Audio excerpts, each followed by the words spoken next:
The rain came down sideways that morning, the kind of cold West Virginia rain that finds its way under your collar and into your bones, the kind a man only feels when he's already lost everything that mattered. Earl Whitfield, 61 years old, stood at the lip of an abandoned limestone quarry with a rusted crowbar in his weathered hands.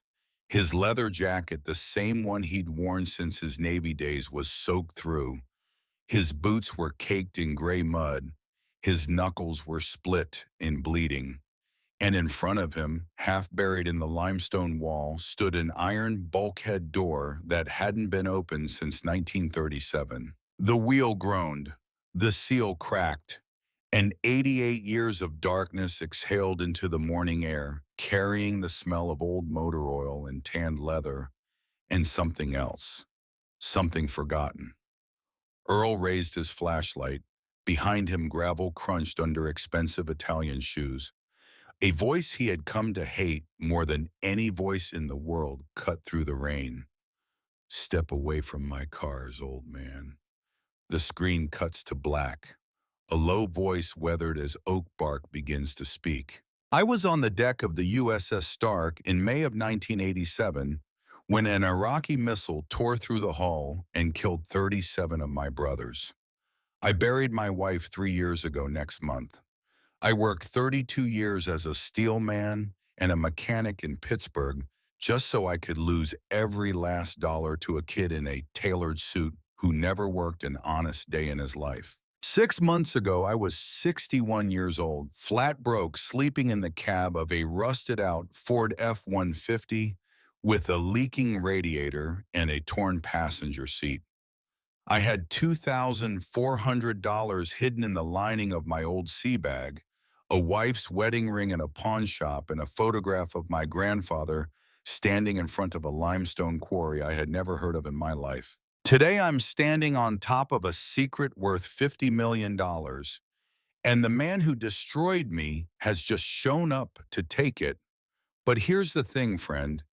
I am not some 21-year-old kid who doesn't know what she's doing. I am an old sailor, and I still remember exactly how to swallow men like Preston Hargrove whole.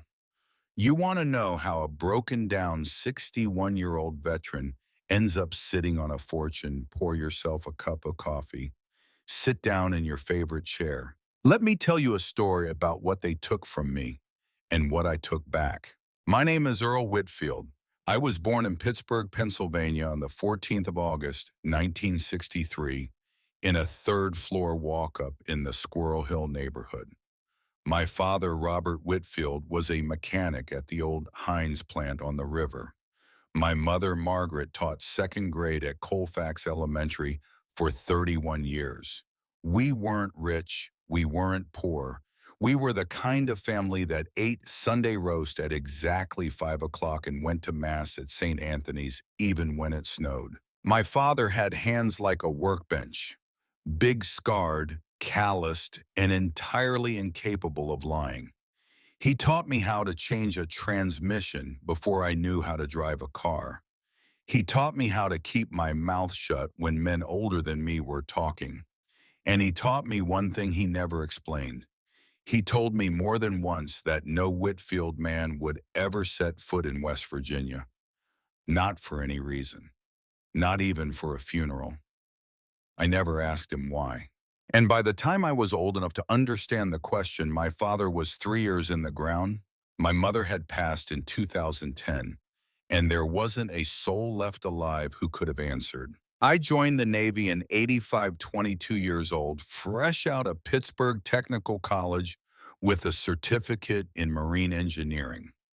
I shipped out to the Persian Gulf in 87 on the USS Stark, a Perry-class frigate escorting Kuwaiti oil tankers through what we called the Tanker War. On the 17th of May, 1987, an Iraqi Mirage F-1 fired 2 Exocet missiles into the side of our ship. I was 3 decks down in the engine room when the first one hit. The lights went out. The bulkhead behind me peeled open like wet cardboard. Smoke filled the compartment so fast I couldn't see my own hand. I would have died down there. I would have suffocated in the dark, just another name on a memorial wall in Norfolk. But a chief petty officer named Hollis Tarrant, a wiry man from a place I'd never heard of, called Hollow Creek County, kicked open the hatch above me and dragged my unconscious body up two ladders and through three burning passageways until we hit the open deck. He laid me on the steel and breathed for me until the corpsman arrived. I owed that man my life. I would not see him again for 38 years. I came home from the Persian Gulf in '88 with a Navy Achievement Medal and a steady set of hands. I served 4 more years stateside at the Pittsburgh Naval Reserve Center, and I mustered out for good in '92. I had married a red-headed nurse named Maureen Galbraith on the 2nd of June, 1991, while I was still in uniform in the same little Catholic church where my parents had been married. She wore my mother's veil. She was the most beautiful woman I had ever seen. We had one son. We named him Calvin. He came into the world on a December morning in '92, wailing like a fire alarm, and I held him in my arms in the hospital parking lot, and I made him a promise. I told him his father would never let him down. I worked 12 years at Bethlehem Steel before they closed the gates. After that, I opened my own garage on Murray Avenue, a little two-bay shop with a hand-painted sign that read, Whitfield Auto Repair. For 21 years, I was the man you brought your dying station wagon to when nobody else could fix it. I was the man who never overcharged. I was the man who would stay until midnight to get you back on the road for work in the morning. I was by every measure that matters a good man. And then in 2020, my Maureen began to lose weight. She didn't tell me at first. Nurses are the worst patients in the world. By the time the diagnosis came, the cancer had already wrapped itself around her pancreas like a fist. The doctors at UPMC gave her 6 months. She fought them for 18. I watched my wife waste away in our bedroom on the second floor of the house we had owned for 30 years. I held her hand the night she stopped breathing. I cleaned out her closet with my own hands because Calvin was too broken to do it. And when the bills came in, I sat at the kitchen table and I added them up. $380,000 after insurance. I sold the garage. I sold my truck. I took out a second mortgage on the house in Squirrel Hill, and still the bills came. Hospitals are not patient creditors, friend. Hospitals will hound a man into his grave. By September of 2024, I was 61 years old, working part-time at an auto parts counter, sleeping in the same bed where my wife had died, and waiting for the foreclosure notice that I knew was coming. That was the month I met Preston Hargrove Jr. He came up to me at a veterans fundraiser at Soldiers and Sailors Memorial Hall on Fifth Avenue. I was standing by the punch bowl in a borrowed jacket trying to remember why I had agreed to come. He approached me with a smile that fit his face the way a mask fits a face. Too smooth, too even, too white. He was 44 years old. His suit cost more than my truck. His watch cost more than my house. And on his lapel, he wore a small enamel pin in the shape of an eagle, the kind a man wears when he wants you to think his father served, even though his father had spent the entire Gulf War on a yacht in Newport.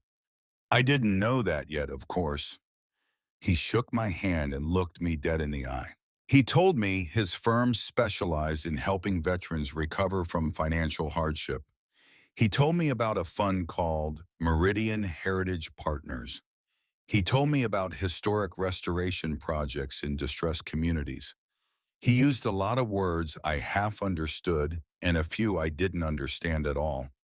And then almost casually, he asked me where my family was from. I told him my father was born in West Virginia, a little county called Hollow Creek.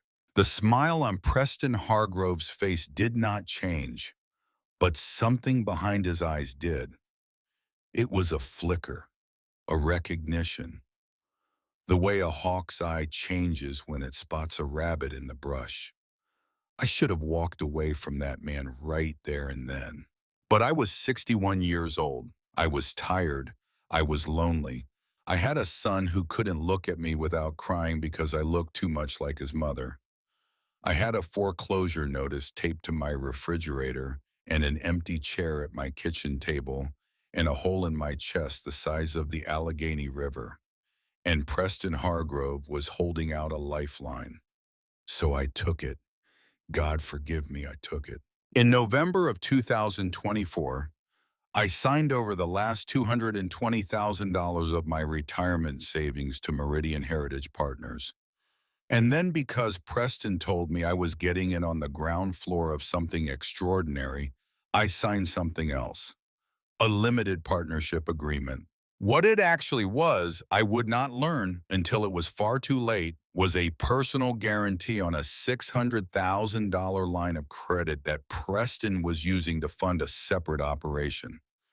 I signed it without a lawyer. I signed it because Preston Hargrove looked me in the eye and told me his father had served in the Gulf War just like me, and that veterans took care of veterans.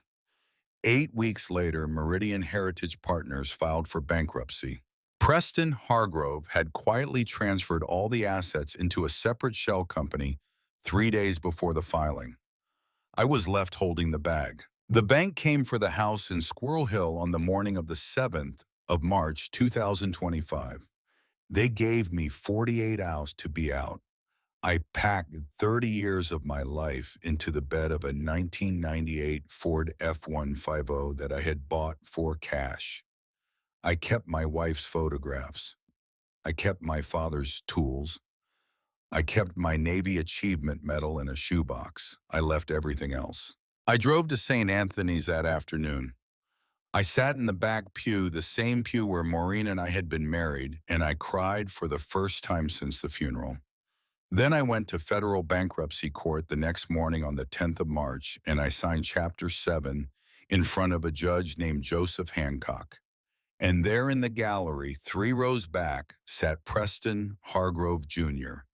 He was wearing the same Brioni suit, the same fake veteran's pin, and he was smiling. Calvin couldn't be there. He was on duty with the Pittsburgh Police Department working a homicide on the north side. I walked out of that courthouse alone with $2,400 hidden in the lining of my sea bag and nowhere on earth to go. I drove back to the empty house in Squirrel Hill that night just to walk through it one more time. The phone had been disconnected. The power was off. The rooms echoed in the way that only a house full of memories can echo. In the back of the hall closet on the top shelf was a wooden box my father had given me before he died in '95. I had never opened it. I sat down on the bare floor of my bedroom and I opened it. Inside was my grandmother's wedding ring wrapped in a yellowed handkerchief. There was a small folding knife with the initials CW carved into the bone handle, and underneath everything there was a black and white photograph. The photograph was dated in small pencil writing on the back October 1932. It showed a young man in coveralls standing in front of a limestone quarry. Behind him, dozens of workers were operating heavy machinery. The young man was tall, lean, with a quiet smile and a wrench in his hand. The caption read simply, "Clayton at Blackwood." Clayton was my grandfather. My grandfather, whom I had only known as a quiet, shrunken old man who passed away when I was 18 years old. My grandfather who never spoke of West Virginia. My grandfather who never spoke of his own father, his own mother, his own history. But that wasn't what made my hands begin to shake. What made my hands shake was the man standing next to my grandfather in the photograph. A tall, thin man in a black three-piece suit leaning against a long hooded automobile. His face was sharp. His eyes were colder than any eyes I had ever seen. In the very corner of the photograph in tiny pencil writing, someone had written a single word, Blackwood. I looked at that name for a long time sitting on the floor of my empty bedroom. And then for the first time since my Maureen had died, I felt something other than grief. I felt curiosity. I drove south the next morning, 7 hours through the Allegheny Mountains down winding two-lane roads where the gas stations still had Sinclair signs and the diners still served meatloaf for $6.75. I drank black coffee at a Sheetz outside Morgantown. I ate a ham sandwich on the side of the road in Elkins. I watched the West Virginia hills rise around me, gray and green and ancient, and I thought about my father. I thought about how he had never once in all his life mentioned the place where he was born. Hollow Creek County is the kind of place that does not appear on most maps. It sits in a fold of the Appalachians where the cell signal dies and the rivers run black with iron. The county courthouse is a square brick building with a clock that hasn't worked since the 70s. The population, according to the sign on the way in, is 4,212. I parked the F-150 outside the courthouse on the morning of the 15th of March. I had no plan. I had no purpose. I had only a photograph and a name. I walked inside and I sat down in the back row of the county tax auction. It was a sleepy affair. 3 rows of folding chairs, a handful of investors in cheap suits picking over the bones of foreclosed properties. The auctioneer was an old man with reading glasses on the end of his nose, and he moved through the lots with a tired indifference. I did not intend to bid on anything. I was just sitting in a warm room watching strangers buy small pieces of a county I had never seen. And then on the 12th lot of the morning, the auctioneer cleared his throat. Parcel 402, he said, 12 acres, Blackwood Quarry, unzoned, flooded, severe environmental liability, minimum bid $1,500. The room laughed. Someone in the front row said loudly enough for me to hear, "King of the Hole." I sat very still in the back row. Blackwood, the name from the photograph, the name I had carried in my coat pocket for 2 days without understanding why. My hand went up before I knew I was going to raise it. The auctioneer blinked. He adjusted his glasses. He looked at me like a man who had just seen a goose land in a courtroom. "I have 1,500 from the gentleman in the back," he said. "Do I hear 1,600? The room went silent, and in that silence I felt the back of my neck prickle in a way it had not prickled since the engine room of the USS Stark, 3 decks down in the dark with smoke filling my lungs. I turned my head. 3 rows ahead of me in the second pew of the gallery sat Preston Hargrove Jr. He was wearing a charcoal suit. He had not been there when I walked in. He must have come in through a side door. And next to him sat an older man I had never seen before. A man in a black pinstripe suit with silver hair and a face like a marble bust. Cold, patrician, carved. Preston turned in his seat and saw me. His face did not move. But the older man next to him, the one I would soon learn was his father, Cyrus. Hargrove leaned forward and looked at me the way a butcher looks at a hog. The auctioneer's gavel came down. "Sold," he said.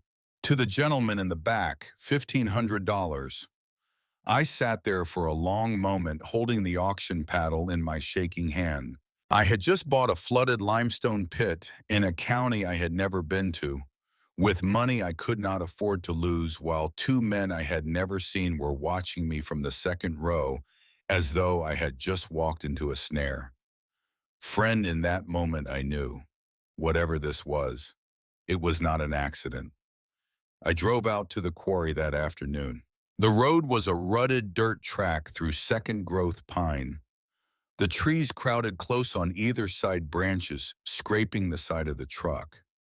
The smell that came through the open window was sulfur and wet leaves and something older, something mineral, something the earth had not exhaled in a long time. The road ended at a rusted chain-link gate. I stepped over it, and there below me was Blackwood Quarry. It was a wound in the earth, a jagged gray bowl of limestone walls terraced and pocked from a century of dynamite, sloping down to a pool of water so black it looked like a mirror. The water did not move. The wind did not touch it. Birds did not fly over it. It was the most desolate, beautiful, terrifying piece of land I had ever owned. I pitched my old Navy tent on a flat patch of grass near the edge. I built a small fire from dead pine. I ate a can of beans cold with a plastic spoon. I sat on a flat rock and watched the sun go down over the western ridge, throwing red light across the black water. I thought about my father who had never once spoken the name Hollow Creek. I thought about my grandfather Clayton in his coveralls standing next to a man in a black suit named Blackwood. I thought about Preston Hargrove and his cold-eyed father in the second pew of the courthouse. And I thought about Maureen. I thought about my Maureen most of all. The truck's headlights came around the bend at full dark. An old Ford F-15, oh even older than mine, rust eating through the wheel wells, the engine knocking the way an old engine knocks when its owner has been keeping it alive on prayer and used parts. The man who climbed out was thin, wiry weather to leather. He wore a flannel shirt and a faded Marine Corps cap. His mustache was gray. His face was a roadmap of 78 Appalachian winters. He stood in the firelight and squinted at me. He stood there for a long time, and then slowly his eyes went wide. "Whitfield," he said. "Earl Whitfield. My God." I stood up. I had not heard the name spoken in that voice in 38 years, but I knew it. I knew it the way a man knows the voice of the brother he buried alongside in the dark. "Hollis," I said. "Hollis Tarrant. Chief Petty Officer Hollis Tarrant of the United States Navy. The man who had pulled my unconscious body up 2 ladders and through 3 burning passageways on the 17th of May, 1987. The man who had saved my life." He stepped forward into the firelight, and I saw that his eyes were wet. "You old son of a gun," he whispered. "You're alive." We sat by the fire that night and drank Iron City beer out of warm cans. We did not talk about the Stark at first. Some things between men of a certain age do not need to be spoken aloud. We talked about our wives. His Ellen had passed in 95 of a heart that just stopped one morning while she was making coffee. He had no children. He lived in a one-room cabin 3 miles up the ridge. He had worked at this very quarry, he told me as a young man, from 66 until 72, when his draft notice came. He had served 21 years in the Navy after that, retiring as a chief petty officer in 93. Then he had come home to bury his father and to keep his mother company, and he had stayed ever since. He had operated the heavy equipment in his youth. He knew the limestone walls of Blackwood Quarry better than any living man. I told him about Preston Hargrove. I told him about the bankruptcy. I told him about the photograph in my father's box. When I said the name, Clayton Whitfield Hollis Tarrant set his beard down on the rock beside him. He did not speak for a full minute. When he did, his voice was very quiet. "Earl," he said, "pull out that photograph again. Let me see it." I pulled it from my coat pocket and handed it across the fire. Hollis held it up to the light. His hands trembled. I knew there was something, he said almost to himself. "When I saw the name Whitfield on the auction roll yesterday, I told myself it was a coincidence. I told myself there were 1,000 Whitfields in the country." He looked up at me. "Earl," he said, "your grandfather Clayton did not just work for Edmund Blackwood." He paused. "Your grandfather was Edmund Blackwood's chief mechanic, his personal driver, the head of his security detail, the only living man by the end who knew where Edmund hid the things the Hargrove family has been hunting for 90 years. The fire popped between us. A spark drifted up into the black sky. Your grandfather ran from this place in 1937, Earl. Ran for his life and your grandmother's life and the life of the unborn child she was carrying, who was your father, Robert. He leaned forward. You are not a stranger here, Earl Whitfield. You are the heir to the secret these people have been waiting 90 years to dig up. I sat very still by the fire. The black water of the quarry below us was perfectly motionless. Above us, the Appalachian stars had begun to come out one by one the way they had been coming out over these hills for 10,000 years. And in the distance through the tree, as I thought I saw the headlights of a black SUV pause for a moment on the ridge road, watching, then move on. Hollis followed my gaze. His jaw tightened. Earl, he said, there is one more thing your grandfather left behind. He looked at me across the fire, and in his old eyes I saw something that had been waiting patient as a stone for 50 years. My father kept it for him. After my father died, I kept it. It has been sitting in a Mosler safe in my cabin since 1968. He took a long pull on his Iron City. Tomorrow morning, son, I think it's time I gave it to you. I didn't sleep that night. I lay in the old Navy tent with my hands folded on my chest, listening to the wind move through the pines, and I thought about my father. I thought about his hands. I thought about the way his jaw used to set hard as concrete whenever someone at the dinner table would mention a place south of the Mason-Dixon line. I thought I had known my father. I had not known him at all. Somewhere in the dark, deep in the bowl of Blackwood Quarry, a fish jumped in the black water. The sound carried up the limestone walls and echoed against the trees. I thought about Preston Hargrove in his Brioni suit. I thought about his father's marble face in the second pew. I thought about 90 years of patient hunting generation after generation, waiting for a Whitfield man to come back home. And friend, I want you to understand something. I did not feel afraid. I did not feel small. For the first time since the morning my Maureen stopped breathing in my arms, I felt the old, slow, hard furnace of my own purpose come back to life inside my chest. I had come to this place broken. I had come to this place finished. I had come to this place with $2,400 and a photograph and nothing else in the world. But my grandfather Clayton had run from this valley with a secret in his pocket and a wife and child to protect. And he had asked me across 88 years of silence to come back and finish what he had started. I rolled over in my tent. I closed my eyes. The fire outside had burned down to coals. Tomorrow, Hollis Tarrant was going to open a Mosler safe that had been locked since 1968.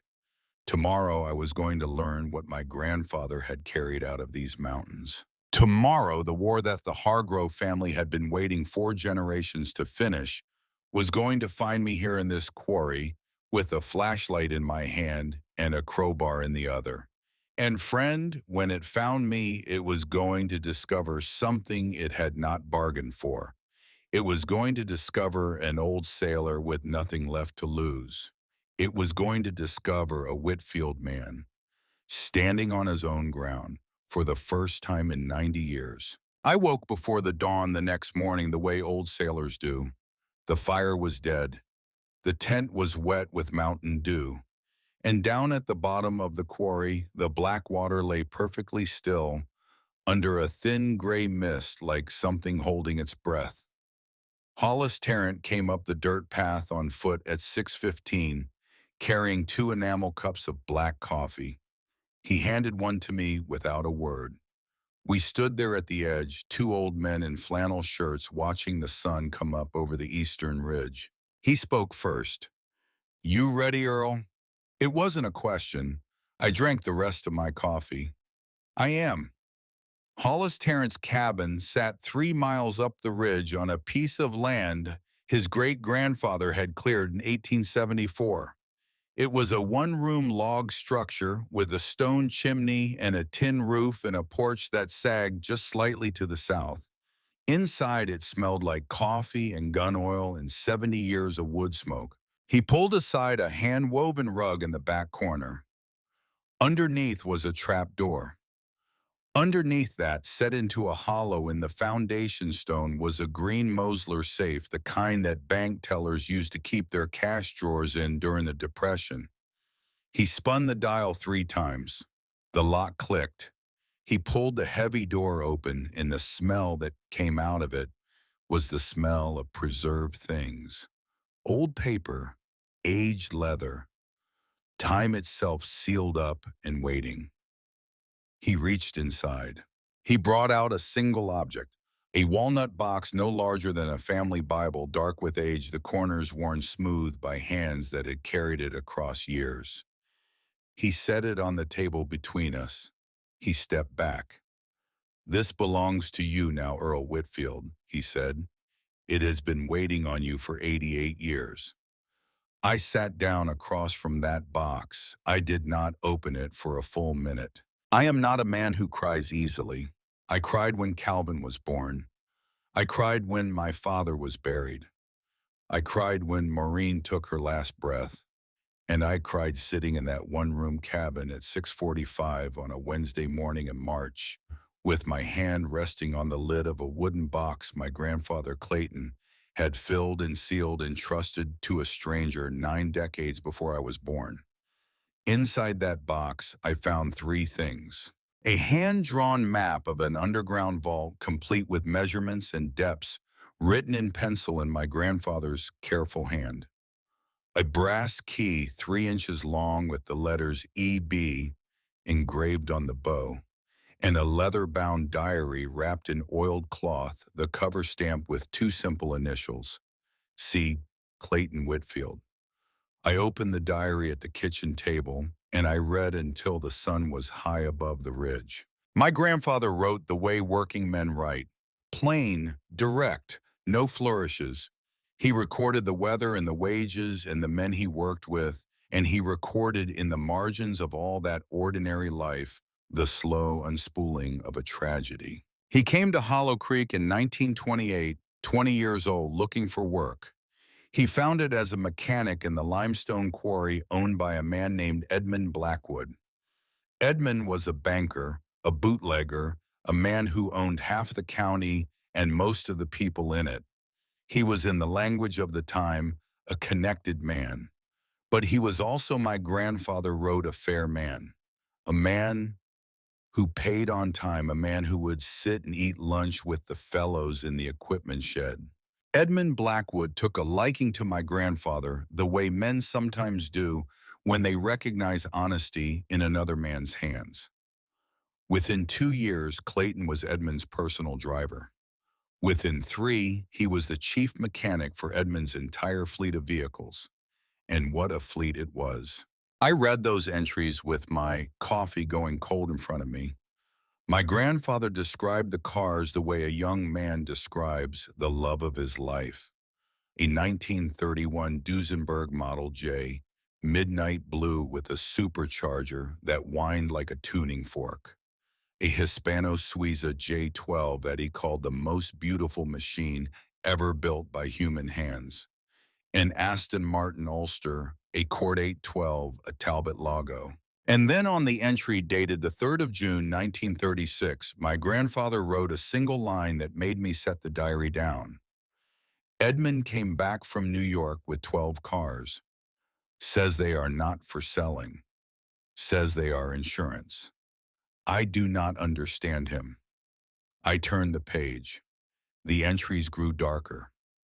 Edmund had fallen in love. Her name, my grandfather wrote, was Vivian Ashworth.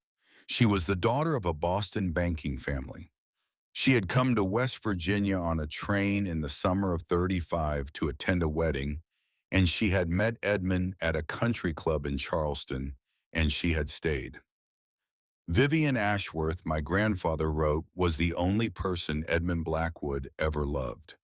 And Vivian Ashworth wanted Edmund to be a better man than he was. By the autumn of '36, my grandfather wrote, Edmund had decided to give it all up. The bootlegging, the dirty money, All of it, he had made arrangements through a lawyer in Philadelphia to return the 12 European cars to their rightful owners. He had been paying a man at Lloyd's of London in secret for almost a year. He was going to make it right.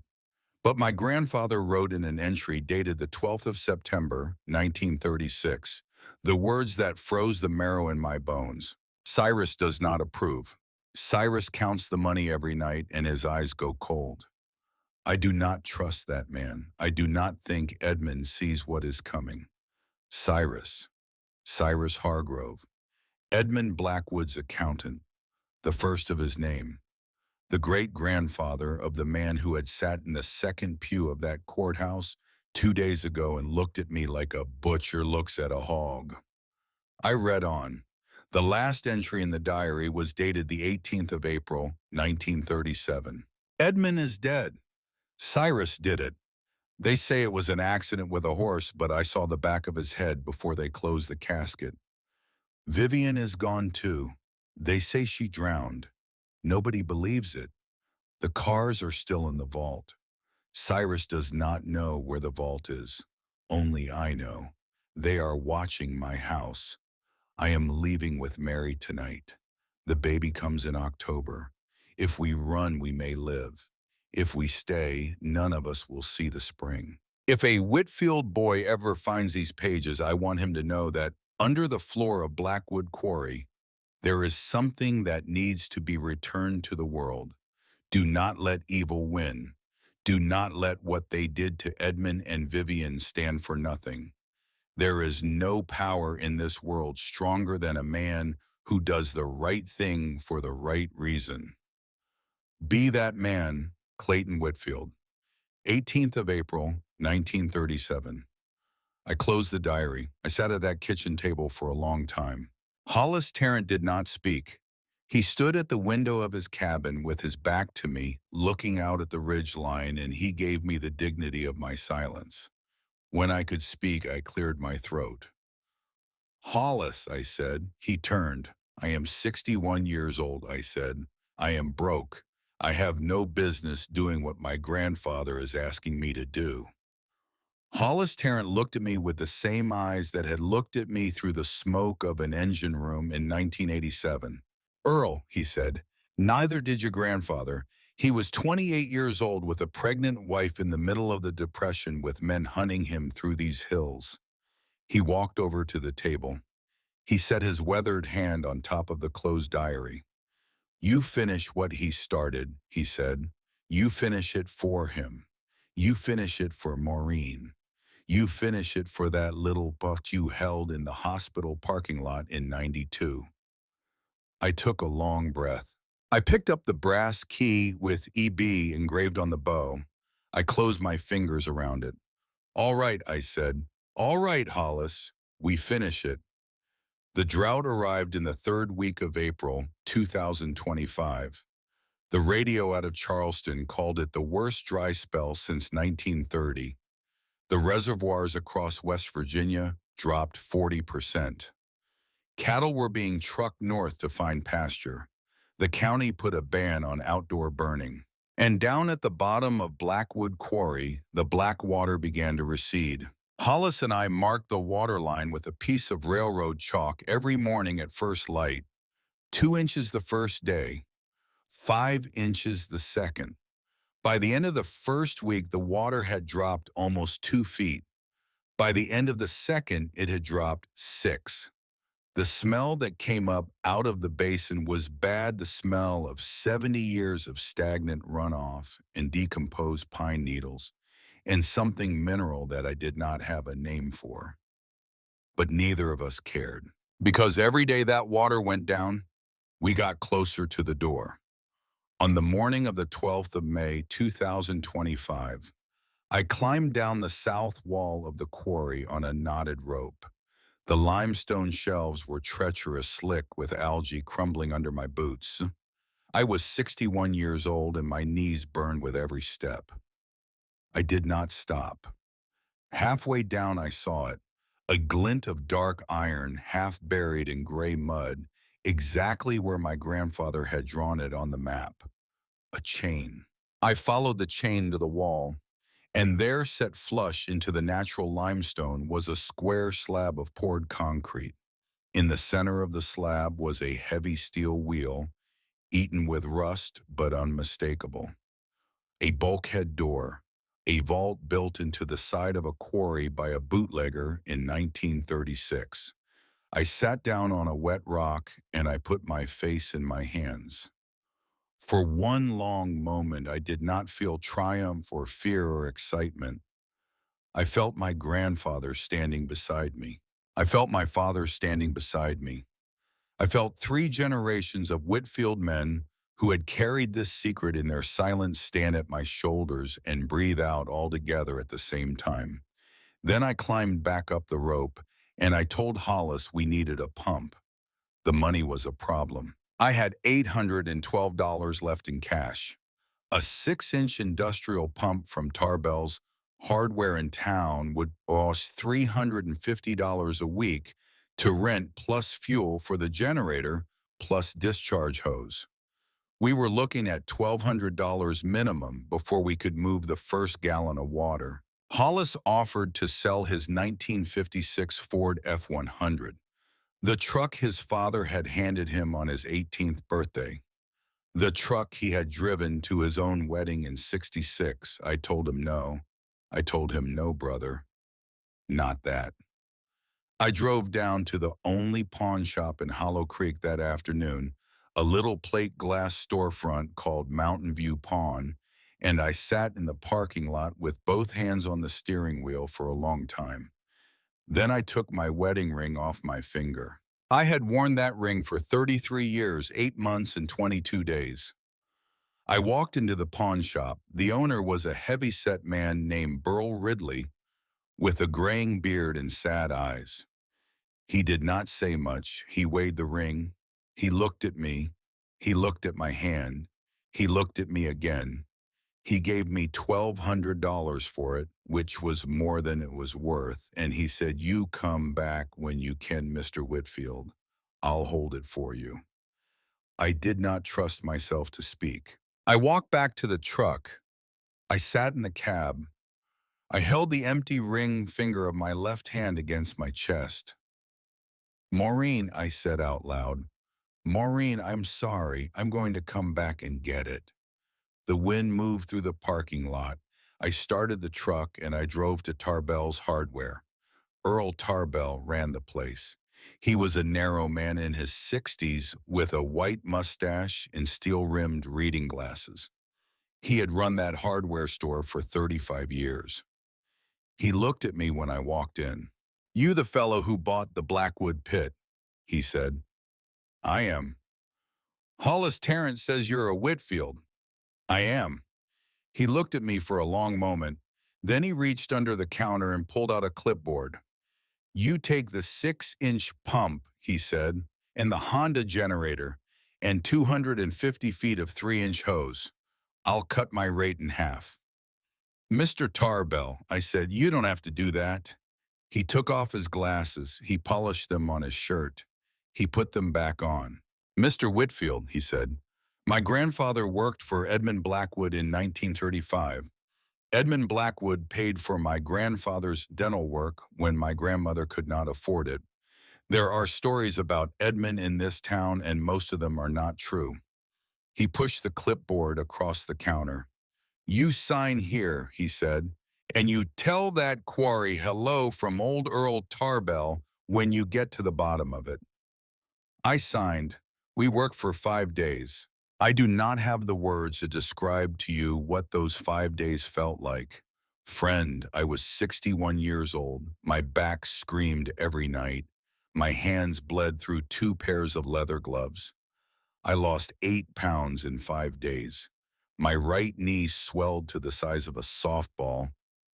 But I will tell you this. In those 5 days with Hollis Tarrant working beside me at 78 years of age, hauling discharge hose and minding the generator and bringing up coffee in a thermos at 3 in the morning, I felt more alive than I had felt in 5 years. We started the pump at sunrise on a Tuesday.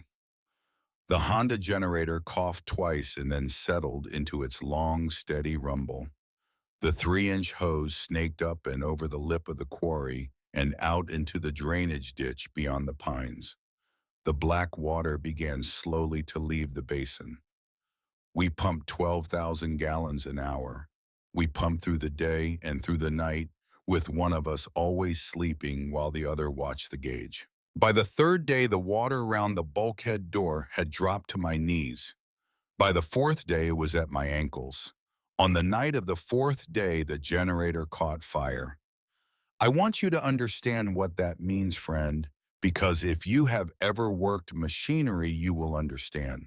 A generator fire on dry ground in the middle of a national drought is the kind of thing that can take an entire mountain of pine forest with it. It is the kind of thing that can kill two old men who have no business being there. I was on watch. Hollis was asleep in the cab of his truck. I heard the change in the engine note half a second before I smelled the smoke. The generator was 12 feet from me. The fuel tank was 3/4 full.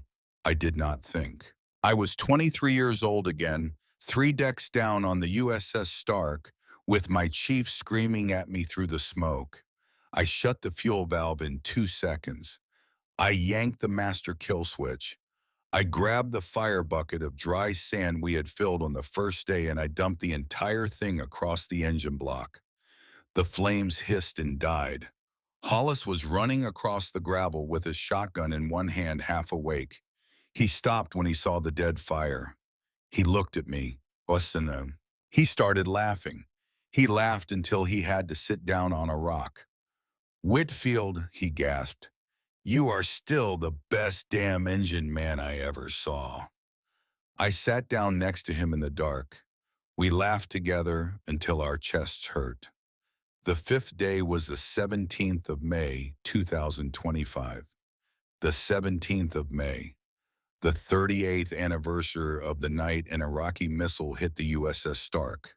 Hollis and I both noticed it without saying a word. We stood at the lip of the quarry at first light, side by side, and we did not speak for 1 full minute. We were thinking of the 37 men who had not come home. We were thinking of the smoke. We were thinking of the sound of the corpsman shouting Earl's name over and over on the open deck. Then Hollis cleared his throat. Let's go open that door, sailor, he said. Aye, chief, I said. I climbed down the rope one last time. The basin was clear. The bulkhead door stood fully exposed for the first time since the state had flooded the quarry in 1978. The steel wheel in its center was coated in 88 years of rust. I set my crowbar against the spokes. I leaned my weight into it. The wheel did not move. I leaned harder. Nothing. I closed my eyes. I thought about Preston Hargrove in the second pew of that courtroom, smiling at me like a man who already owned my future. I roared his name into the limestone walls and I drove my whole body against the bar. Preston. The wheel moved a 1/4 inch. I thought about Cyrus Hargrove, that marble face watching me like a butcher. Cyrus, 1/2 inch. I thought about my Maureen in our bed in Squirrel Hill the morning she did not wake up. Maureen, the wheel groaned. The rust shrieked. A shower of orange flakes exploded from the hinge, and then with a deep, suctioning pop, the seal of 88 years broke. The door swung outward. A breath of cold, dry air rolled out of the darkness and across my face. It carried the smell of motor oil and old leather and dust that had been lying still since before the Second World War. I clicked on my heavy flashlight. I stepped over the threshold. The vault was a tunnel. It was wider than I expected, maybe 40 feet wide, 60 feet deep, reinforced with massive steel beams that bore the foundry stamp Bethlehem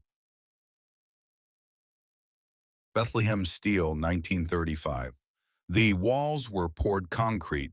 The floor was clean. The air sealed for nearly a century was perfectly dry. Wooden crates were stacked against the left wall, stenciled in faded black paint. EB Imports, 1935. But it was not the crates that stopped my breath. Behind the crates, lined up in two perfect rows, were 12 shapes under heavy canvas tarps. The canvas had gone gray with dust, but the silhouettes underneath were unmistakable.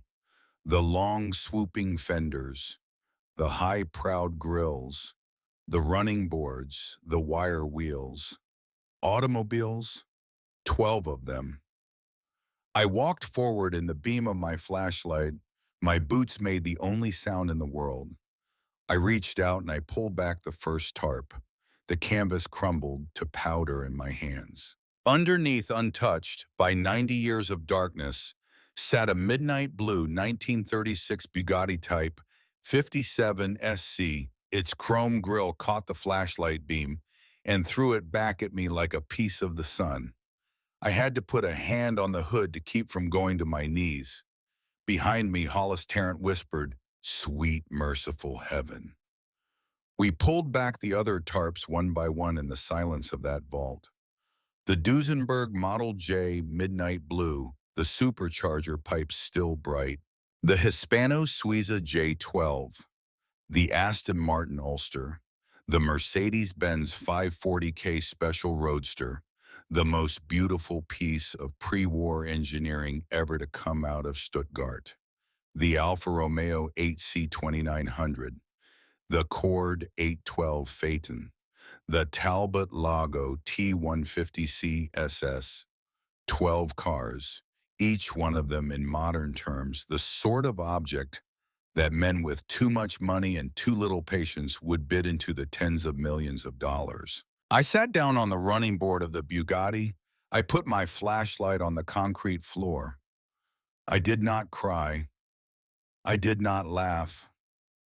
I just sat there in the dark in a vault my grandfather had helped to seal 88 years before I was born, and I let the weight of it go down into me slow as a stone, going to the bottom of a still lake. Hollis sat down next to me. He did not say anything for a long time. Then he said quietly, "Earl, you are not a poor man anymore." I shook my head. "Hollis," I said, "I don't think this is about money. I don't think it ever was." I looked at the line of cars in the dim light. This is about putting something back where it belongs. In the corner of the vault against the far wall, I saw something that did not fit. A small steel safe no larger than a footlocker. The face of it was stamped with the same EB monogram as the brass key in my pocket. Next to it, propped up against the wall, was something smaller, a flat metal rectangle. It caught the beam of my flashlight. I walked over. It was a military identification tag, a dog tag dated 1940. The name stamped into the metal was Jasper Hargrove, United States Navy, killed in action December 7th, 1941, Pearl Harbor. I held that tag in my hand for a long time, and I did not understand why it was there. But I knew, in the way an old soldier knows, that I would understand soon enough. I put it in my coat pocket. We climbed back up out of the quarry as the sun was setting over the western ridge. I padlocked the bulkhead door with a heavy industrial chain I had bought from Earl Tarbell. We covered it with a tarp and pinned it down with rocks. I knew it would not be enough. I knew the Hargroves were coming. We sat by the fire that night, and we ate cold beans from the can, and we drank Iron City beer. The 9 o'clock news on Hollis's truck radio said the drought was expected to break by Monday. At 12 minutes past 9, headlights came down the dirt road.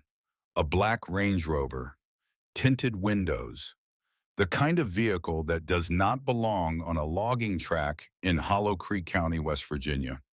It pulled up to within 40 feet of our fire. Two men got out. Preston Hargrove was wearing a charcoal suit and a long wool coat. He looked exactly like he had looked in the second pew of the courthouse 2 months before. Smooth, patient, pleased with himself. The man with him was older, narrower, with a hawk's face and a bald head. He carried a leather folder. "Mr. Whitfield," Preston Hargrove said.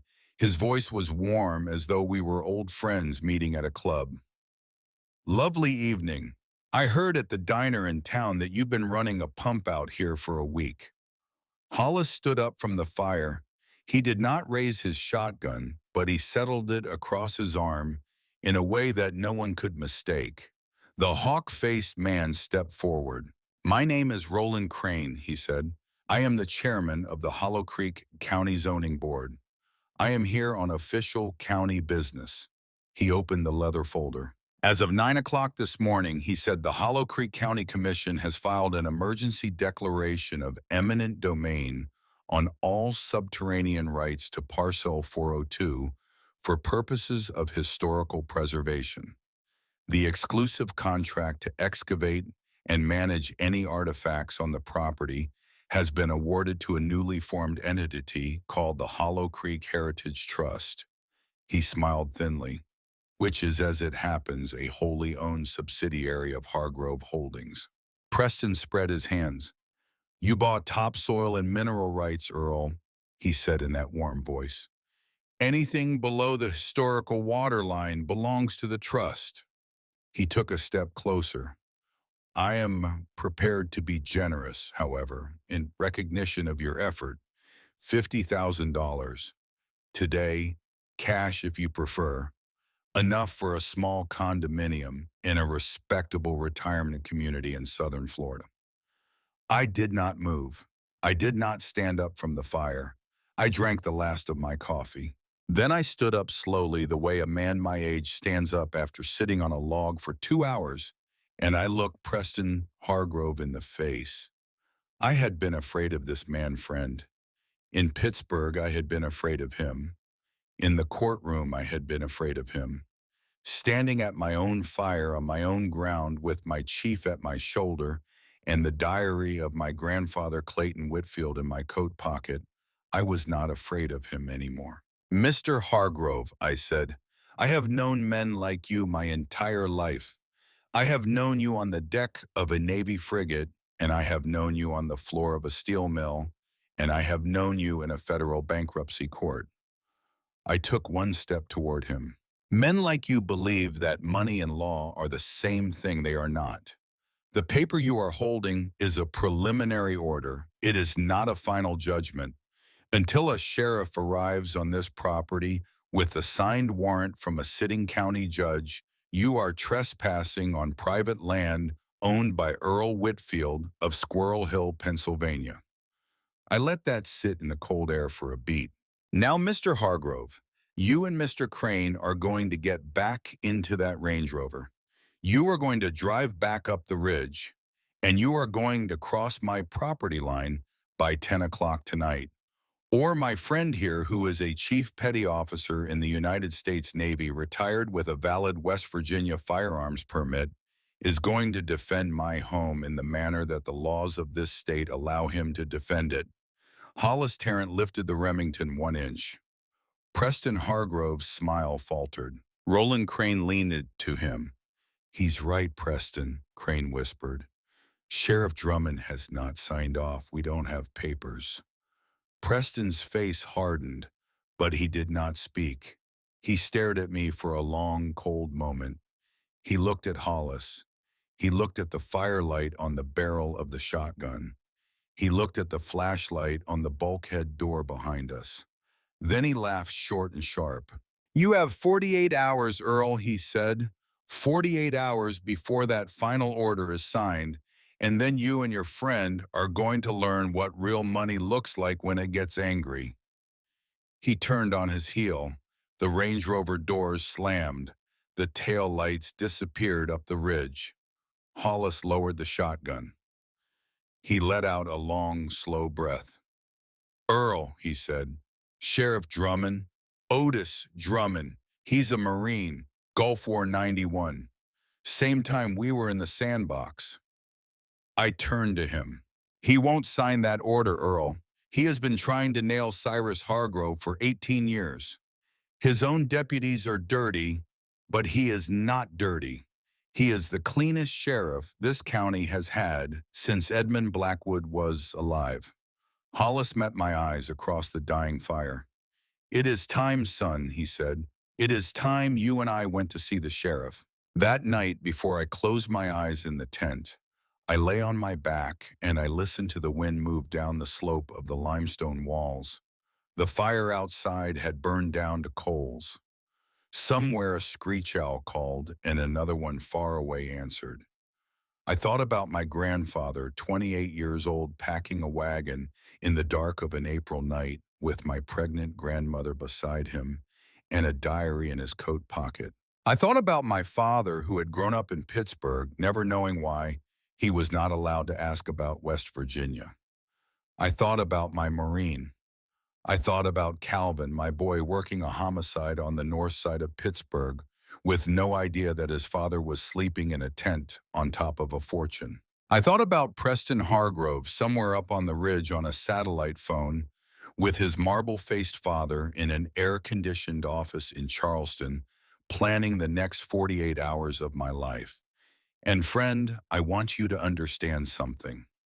I was not afraid. I had been afraid in the engine room of the USS Stark. I had been afraid in the oncology ward at UPMC, holding my wife's hand. I had been afraid in federal bankruptcy court on the 10th of March with a fake veteran shark in the gallery laughing at me. I was not afraid in a tent on top of Blackwood Quarry on the 17th of May, 2025. With my chief in the truck 20 feet away, and my grandfather's diary in my coat pocket, and 12 of the most valuable automobiles on earth sealed beneath my boots. Tomorrow I was going to walk into the office of a Marine Corps sheriff named Otis Drummond, who had been waiting 18 years for the bullet that would put Cyrus Hargrove in a federal prison. Tomorrow I was going to call a lawyer in Pittsburgh named Sterling Vance, who had retired from the United States Attorney's Office with a reputation for being the most ruthless RICO prosecutor east of the Mississippi. And tomorrow night, friend, I was going to lie down on this same patch of ground and I was going to sleep a sleep of a man who has finally, after 61 years, found the war he was born to fight. Outside the tent, the screech owl called once more, and somewhere deep in the limestone vault beneath my back, 12 sleeping cars dreamed of the long, slow, cold dream they had been dreaming since the year my father was born. Soon now, friend, soon they would wake up. And so, by God, would I. The sheriff's office in Hollow Creek County sits on the corner of Main Street and Court Avenue in a square brick building that was put up in 1922. The flagpole out front leans about 3 degrees to the east. The dispatch radio, when you walk through the front door, sounds like it has been the same dispatch radio since the Korean War. Hollis Tarrant and I walked into that building on the morning of the 18th of May at 10 minutes past 8. The deputy at the front desk was a heavy-set boy of maybe 25 eating a donut. He looked up at us with the dull, suspicious eyes of a man who had been trained to recognize trouble and to slow it down. "Help you, gentlemen," Hollis spoke first. "We're here to see Sheriff Drummond. Earl Whitfield, that's Mr. Whitfield from the Blackwood Pit, has business with him." The deputy chewed slowly. He looked at me. He looked at Hollis. He looked back at me. "Sheriff is in a meeting." "We'll wait." "Sheriff is in a meeting all day." I leaned forward just slightly and I put both my hands on the counter. They were the hands of a man who had spent 50 years working with steel and engines and ships.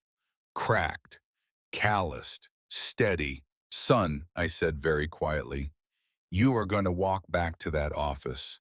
You are going to knock on Sheriff Drummond's door. You are going to tell him that Earl Whitfield, grandson of Clayton Whitfield, is sitting in his lobby and that I have come to talk to him about Cyrus Hargrove. And then you are going to bring me a cup of coffee." "Black." The deputy's hand stopped halfway to his mouth. He set the donut down. He stood up slowly and he walked back through the door behind the counter without a word. Hollis tried not to smile. Sheriff Otis Drummond came out of his office 60 seconds later. He was 64 years old. He was 6'2". His hair was the color of iron filings cut high and tight. He wore a tan uniform shirt with a gold star pinned to the breast pocket. His eyes were gray and they did not blink as much as most eyes blink. He looked at Hollis. He looked at me. He looked at me for a long second longer. "Whitfield," he said, "by God, you have your grandfather's jaw." He extended his hand across the counter. I shook it. "Sheriff." "Otis, come on back." His office was small and clean, a cherry wood desk, a photograph of a young woman with a baby on the bookshelf, a framed Marine Corps Expeditionary Medal on the wall dated 1991, a coffee pot on a hot plate. He poured 3 mugs, he set them down, he sat behind the desk. "My father knew your grandfather, Mr. Whitfield," he said. "Knew him as a boy. They used to fish the Williams River together in the summer of 1935. My father was one of the few people in this county who knew Clayton Whitfield ran for his life in April of '37, and not because he had done anything wrong." He leaned back in his chair. "I have been waiting 18 years, Mr. Whitfield, for somebody to walk into this office and tell me the truth about what happened to Edmund Blackwood. I have been waiting 18 years for someone to give me the rope I need to hang Cyrus Hargrove." He looked at me across the desk. "Do you have that rope, sir?" I reached into my coat. I pulled out the diary of Clayton Whitfield wrapped in its oiled cloth. I set it on the cherry wood between us. I said, "I do." Otis Drummond opened that diary the way a priest opens a Bible. He read for a long time. He did not speak. He did not look up. The coffee on the desk grew cold. Outside the window, a Hollow Creek County morning came and went. The clock on the wall ticked. When he closed the diary, he set both his hands flat on top of it and bowed his head for almost a full minute like a man at prayer. When he raised his head, I saw water in the corners of his eyes.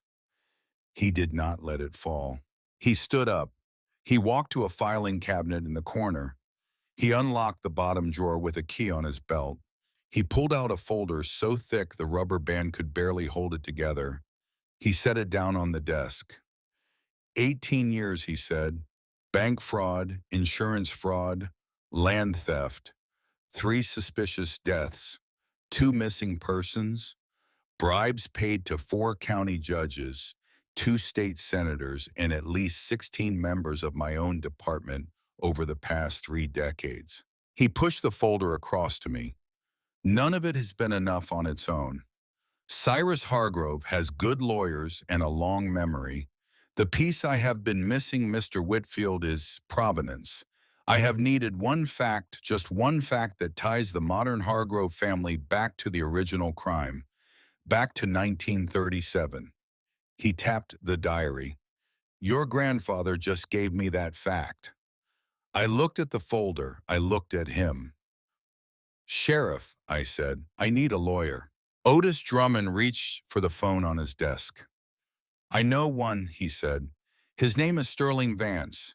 He retired from the United States Attorney's Office in 2021. He prosecuted 17 RICO cases in 22 years. He never lost. He owes me a favor from a methamphetamine case in 2015. He started to dial. He flies his own plane, Mr. Whitfield. He can be on the ground in this county by sunset. Sterling Vance's Cessna Citation touched down on the Hollow Creek Municipal Airstrip at 6:22 that evening. He was 65 years old. He stood 5'10". His hair was silver cut short. He wore a gray suit, no tie, with a starch white shirt open at the collar. He moved the way a hawk moves, quick and economical and watchful, and his eyes had the polite, cold patience of a man who has spent his entire professional life listening to liars. He brought 4 young associates and 2 appraisers from Sotheby's auction house in New York. He shook my hand on the tarmac. Mr. Whitfield, I have been waiting since the day I retired for a case like this one. Show me what you have. We drove out to the quarry in 3 rented Suburbans. I took Sterling Vance and his appraisers down into the vault myself. I cannot describe to you the look on those 2 appraisers' faces, friend, when I pulled the canvas off the Bugatti. The older of them, a Frenchman in his 60s named Gautier, simply sat down on the concrete floor. He held one hand to his mouth. He did not speak for almost 2 minutes. Then he stood up, walked to the car, and laid his palm against the driver's door panel as gently as a man laying his hand on the cheek of a sleeping child. He turned to me. Monsieur Whitfield, he said, these automobiles are the last great lost collection of the pre-war world. I have spent my entire career hearing rumors of their existence. To stand in front of them is the honor of my life. Sterling Vance was already on his satellite phone talking to Lloyd's of London. By midnight, he had a salvage agreement. By 2 in the morning, he had a federal warrant. By 4 in the morning, he had Special Agent Nathaniel Quinn of the FBI Art Crime Team on a private jet out of Reagan National. Sterling Vance came and sat beside me on the porch of Hollis's cabin at 3:45. He handed me a small black recording device, about the size of a deck of cards. Mr. Whitfield, he said, tomorrow morning the Hargroves will return to your property to take those cars. They have a forged judicial order. They will not have a sheriff with them because Sheriff Drummond will not sign one.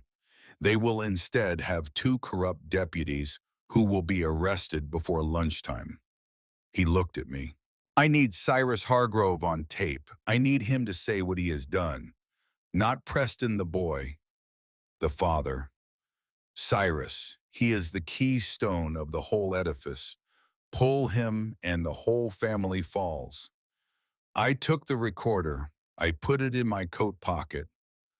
I looked out at the dark ridges of the Appalachian Mountains. He'll talk, I said. Pride is the only thing that man has left. The morning of the 20th of May arrived gray and cold. Hollis Tarrant and I stood at the lip of Blackwood Quarry at 10 minutes before 8. I was wearing a clean flannel shirt. My boots were polished. My grandfather's diary was in the breast pocket of my Carhartt jacket. The recording device was in the inside pocket. The little switch was already on. Down on the dirt road below us, the engines came first. Diesel, heavy, 2 flatbed Peterbilts, a Liebherr crane truck, 3 Hollow Creek County Sheriff's cruisers. They rolled up the track in a slow column and parked in a half circle around the gate. Preston Hargrove stepped out of the lead Range Rover in a Tom Ford suit and Oxford shoes that would be ruined by mud within 90 seconds. Behind him, the rear passenger door opened, and out stepped his father, Cyrus Hargrove, 71 years old, 6'1", silver hair combed straight back, black pinstripe Brooks Brothers suit, black wool overcoat, leather gloves.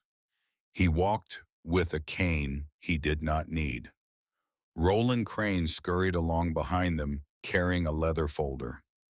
I came down the path slowly with Hollis at my left shoulder. Preston smiled when he saw me. The smile of a man who has already won, who has already counted his money, who has already chosen the granite for his next vacation home. Mr. Whitfield, he said, it is over. Judge Henderson has signed the final order. Step aside, please.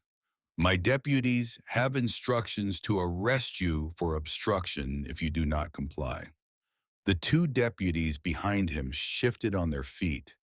Their hands were near their belts. They were both heavy men sweating in the cold. and I could see in their eyes that they had taken Hargrove money for a very long time. I did not move. Cyrus Hargrove stepped past his son. He stopped 4 feet in front of me. He looked at me the way a museum curator looks at a piece of pottery that has finally arrived after a long delay.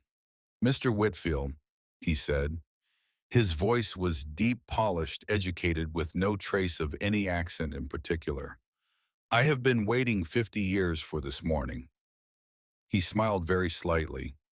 "Do you know why I have such a particular hatred for your family, sir?" I did not answer. I let the silence draw him out. It always does, friend, with men like that. Their pride is louder than their judgment. "My great-grandfather, Cyrus Hargrove," said, "was named Cyrus Hargrove the First.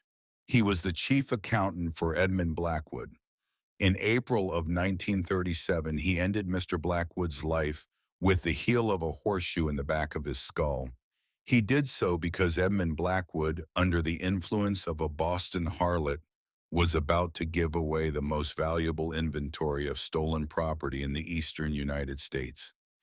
He took a step closer. "My great-grandfather then attempted to locate Mr. Blackwood's hidden vault. He could not. Only one man knew the location." He looked at me. "Your grandfather, Clayton Whitfield."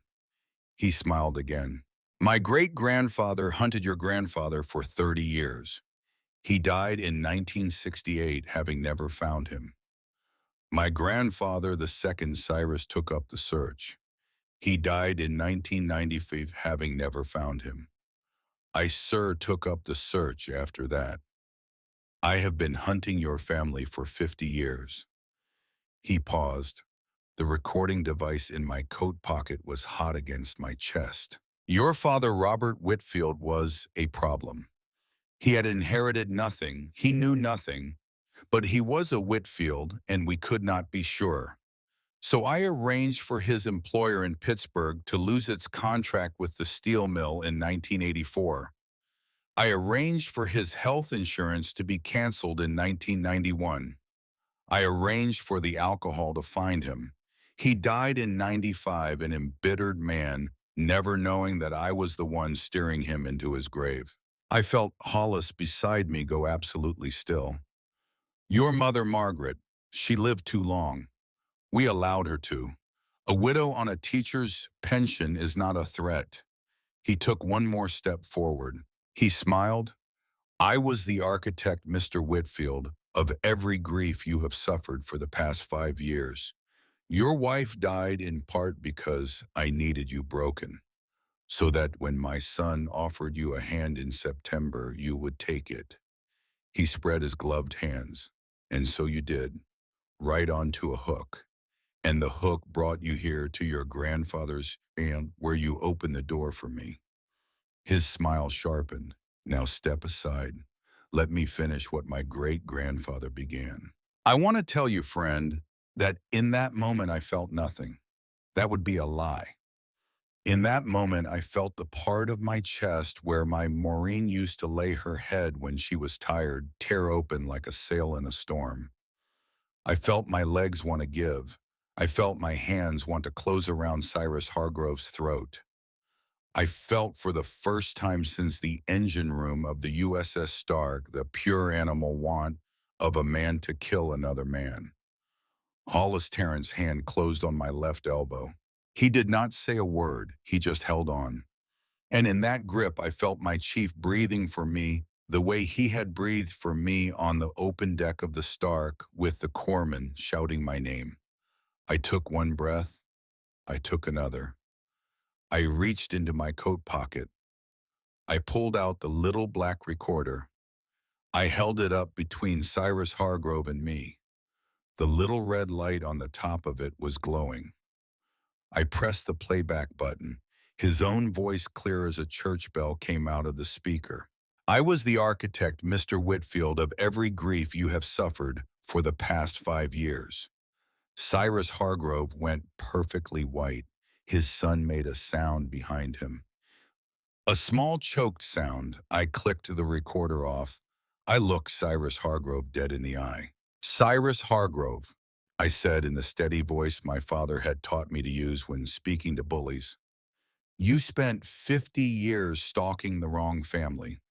You should have left us alone in Pittsburgh. You should have let my father drink himself to death in peace. You should have let my Maureen die without your hand on her chart.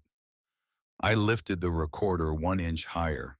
Because today, sir, every word of what you just said is going to be played in open federal court in front of a grand jury in front of the entire United States of America. The four black Chevrolet Suburbans came down the dirt road behind us at exactly 7 minutes past 8. The doors opened in unison. Sterling Vance stepped out of the lead vehicle, adjusting the cuffs of his gray suit. Behind him, 8 men and women in navy windbreakers fanned out in a loose perimeter. The yellow letters on their backs read FBI Art Crime Team. Behind them, a state police cruiser.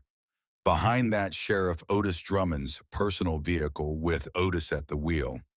Sterling Vance walked straight up to Cyrus Hargrove. Mr. Hargrove, he said, my name is Sterling Vance. I represent Lloyd's of London. I represent the estate of Edmund Blackwood. I represent the United States Department of Justice in this matter, in my capacity as a special master appointed last night by the federal court in the Southern District of West Virginia. He nodded to Special Agent Nathaniel Quinn. Agent Quinn stepped forward. He was 48 years old, black hair going gray at the temples, the flat, polite eyes of a man who had arrested 147 people in his career and never raised his voice for any of them. Cyrus Hargrove, Preston Hargrove Jr., you are under arrest. He read the charges from a card. Conspiracy to commit murder, racketeering under the RICO statute, wire fraud across state lines, conspiracy to traffic in stolen artistic property and interstate commerce, insurance fraud, bank fraud, obstruction of justice. The handcuffs went on. Roland Crane sat down in the dirt. He started to weep. Sheriff Otis Drummond walked up to his own two corrupt deputies. He took their service weapons. He took their badges. He spoke to them very quietly for about 30 seconds. Then his own deputies, the clean ones who'd been waiting in the second cruiser, came forward and put both of those men in handcuffs. The whole thing took about 4 minutes. I stood with Hollis at the lip of Blackwood Quarry. The wind was coming up out of the basin. It moved through my hair. It moved through Hollis's gray Marine Corps cap. Cyrus Hargrove, as they walked him to the cruiser, stopped beside me. His face was stone. His eyes were the eyes of a man who has just realized for the first time in his life that the universe does not love him personally. He looked at me. You took everything from me, Whitfield. I looked at him. I want you to listen to what I said, friend. I want you to listen carefully, because I have thought about it every day for the past year, and I would not change a single word. No, Cyrus, I did not take anything from you. I gave back what your family stole. From Edmund Blackwood, from Vivian Ashworth, from my grandfather Clayton, from Hollis Tarrant's father, from my own father, from 200 families in this county who lost their farms to your bank, from your own wife who tried to do the right thing in 2005 and died for it. I did not come here for revenge, Cyrus. I came here for justice. And that is the difference between you and me. And it is the only difference that matters. I turned my back on him. I did not look at him again. The investigation that followed lasted 6 months. The FBI raided the offices of First National Hollow Creek Bank on the 22nd of May. They raided Cyrus Hargrove's home in Charleston the same day. By the end of June, they had identified 47 separate counts of fraud spanning 30 years. By the end of July, they had reopened 12 cold cases, including the death of Sarah Drummond in 2005. The coroner who had ruled her death an accident took his own life in August, leaving a written confession. Cyrus Hargrove was charged with first-degree murder for the death of his wife in 2003. He had pushed her down a marble staircase in their Charleston home because she had threatened to leave him. The Hargrove family's bank was seized by the FDIC and rechartered as a community-owned credit union. 214 families in Hollow Creek County had their stolen land deeds restored. My son Calvin drove down from Pittsburgh in the first week of June. He found me sitting on the porch of Hollis Terrence cabin, drinking coffee, watching the sun come up over the eastern ridge. He stood at the bottom of the porch steps for a long minute. Then he came up. He sat down next to me. He did not say anything. I reached over. I put my hand on the back of his neck. He leaned his head against my shoulder the way he used to do when he was 4 years old, and he cried into my flannel shirt for a long time. When he could speak, he said, "Dad, Mom would be so proud of you." I said, "Son, your great-grandfather Clayton would be so proud of you too." We sat on that porch until noon. Sterling Vance called me on the 7th of August. "Earl," he said, "there is something inside the vault that the appraisers missed." I drove back out to the quarry that afternoon. In the rear wall of the tunnel, behind a false partition that had been disguised to look like solid concrete, the FBI had found a hidden compartment. The compartment had been sealed by a small steel plate. The plate had been welded shut by a careful hand in 1941. Stamped into the plate were the initials J. H. Jasper Hargrove, the young Navy man whose dog tag I had found leaning against the wall of the vault on the 17th of May. Inside the compartment, packed in oil paper, were 47 bars of refined gold, 27 pounds each. Total weight, 1,269 pounds. Total modern value at the spot price on the morning of August 7th, 2025 was approximately $38 million. The gold did not belong to Lloyd's of London. The gold had been Edmund Blackwood's personal reserve. He had no living heirs, none that is except through one bloodline. Vivian Ashworth had been the older sister of my grandmother's mother. My grandmother had been her niece. My father had been her grandnephew. I, by direct lineage, was Vivian Ashworth's only surviving heir. The gold, by every law of inheritance and salvage, was mine. I called Hollis. I called Calvin. I called Sterling Vance. We sat down together in the cabin on a Tuesday morning. I said, "I am going to keep 8 million of it. That is enough for me to live the rest of my life with dignity. The rest is going to repair the damage." I founded the Whitfield Tarrant Veterans Foundation that September. $15 million went to assist Gulf War, Iraq, and Afghanistan veterans in the Appalachian region who had been bankrupted by medical debt. $10 million went to the descendants of the families whose land had been stolen by First National Hollow Creek Bank. We tracked down every one of them. Some had moved to other states. One was in California. One had grown up in Detroit and become a physics professor. We found them all. We gave them what was theirs. $5 million was set aside for a museum on the main street of Hollow Creek, dedicated to the true story of Edmund Blackwood, Vivian Ashworth, and Clayton Whitfield. We bought the building from the FDIC. It had been the headquarters of the Hargrove Bank. $5 million I gave to Hollis Tarrant. He did not want to take it. I told him if he refused, I would put it in his bank account anyway, and then he would have the additional grief of accountancy. He took it. He used most of it to repair his cabin and to set up a scholarship fund for the children of Marine Corps veterans in West Virginia. $3 million I gave to Sheriff Otis Drummond to build a community legal aid center in Hollow Creek County named in honor of Sarah Drummond. The auction at Sotheby's Monterey took place on the 15th of January 2026. I wore a black suit. The first new suit I had bought in 31 years. Hollis Tarrant wore his old Navy dress uniform from 1988. He had to have the trousers let out, but he stood in it like the chief he had always been. Calvin came with his wife Anna. They brought my 4-year-old grandson, Clayton Whitfield Jr., named for my grandfather. The little boy sat on my lap during the bidding and ate butter cookies out of my pocket. Sterling Vance sat on my left. The first car onto the rotating platform was the 1936 Bugatti Type 57 SC. The bidding opened at $22 million. It closed 3 minutes later at $38 million, a new world record. The auction ran for 4.5 hours, 12 cars, $245 million total.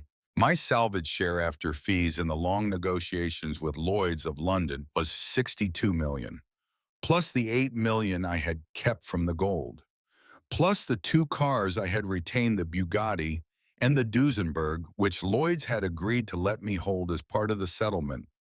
When the gavel came down on the last car, a Talbot Lago that sold for $19 million, I stood up from my seat. I walked across the front row. I put both my hands on Hollis Tarrant's shoulders. He cried for the first time since 1995, when he had buried his Ellen. I held my chief while he cried. I said, "You are my brother Hollis. You always have been. Thank you for not giving up on me." The room around us was full of millionaires and curators and television cameras. I do not believe a one of them understood what they were watching, but I knew, and he knew. And friend, that was enough. A year later. It was the third week of May 2026. The Appalachian dogwoods were in full bloom. The Williams River was running clean and high. I stood in front of the Edmund Blackwood Historical Museum on Main Street of Hollow Creek. The building, the old First National Hollow Creek Bank, had been completely renovated. The lobby was now a great open hall lit by skylights. In the center of the hall, on a raised wooden platform under track lighting, sat the Bugatti and the Duesenberg, polished to mirror finish, exactly the way Edmund Blackwood and my grandfather Clayton would have wanted them seen. I had been asked to speak at the ribbon cutting. There were maybe 200 people there. The mayor, the county commissioners, Sheriff Otis Drummond, the descendants of the land theft families in their best clothes, my son Calvin and his wife, my grandson Clayton, age 4, holding my left hand, Hollis Tarrant beside me. I had written a speech. I did not give it. I stood at the podium. I looked out at all those faces. I looked at the cars behind me. I looked at the framed photograph of my grandfather Clayton, taken in 1932, hanging on the wall behind the Bugatti. I cleared my throat. I said, "I was 61 years old, broke, sleeping in a truck when I came home to a county I had never seen. I did not find a treasure here. I found my grandfather. I found my brother. I found my son again. And I found in the basement of a hollow mountain the man my own father never had the chance to be." I looked at my grandson. "Do not let evil win," I said. That was the last sentence my grandfather wrote in his diary in April of 1937, the night he ran for his life. 88 years later, his grandson is standing here to tell you that evil did not win. Justice took its time, but justice came. I lifted my coffee cup, the one I always carried, to my Maureen. I made it home, baby. I made it home. That night, after everyone had gone, Hollis and I drove back out to the quarry. The state had cleaned the water. Aquatic biologists from West Virginia University had reseeded the basin with native vegetation. The black dead pool had become, in the space of 14 months, a clear blue mountain lake. We had renamed it the Clayton Whitfield Nature Preserve. Hollis and I sat at the lip of the limestone bowl as the sun went down. We did not speak. We did not need to. The wind moved through the pines. The first stars came out the way they had been coming out over those Appalachian ridges for 10,000 years. I closed my eyes. I thought about my Marine. I thought about my grandfather Clayton, 28 years old, pulling his pregnant wife into a wagon in the dark, riding north through these mountains with a diary in his coat pocket and a brass key in his fist. I thought about my father who had carried that secret in his silence for 63 years and never known what it was. I thought about Hollis Tarrant, who had pulled an unconscious 23-year-old sailor out of a burning engine room in 1987 and had then waited 38 years to find out why. I thought about Calvin. I thought about my grandson. And friend, this is what I want to leave you with tonight. I am 62 years old now. By the time these dogwoods bloom again, I will be 63. A little over a year ago, I had nothing on this earth except a wedding ring in a pawn shop and $2,400 in a sea bag. You do not need to be 21 years old to start over. You do not need to be rich or strong or connected or lucky. You need to be willing to walk into the dark. You need to be willing to listen when an old friend tells you a story you do not want to hear. You need to be willing to do at 61 what your grandfather could not finish at 28. That is all. That is everything. The fire ring in front of Hollis's cabin was waiting for us. The Iron City was cold in the cooler. There was a cot for me in the back room, the same cot I had been sleeping on and off for 14 months. Tomorrow morning, my grandson Clayton was coming over to help me change the oil on the Bugatti. He is 4 years old. I am going to put him on a stool. I am going to hand him a wrench, and I am going to teach him the way my grandfather taught my father, the way my father taught Wemo, that a man's hands are the best inheritance he will ever leave behind. I will see you next time, friend. God bless America. God bless the United States Navy. And God bless every old man who somewhere out there tonight is still finding his way home.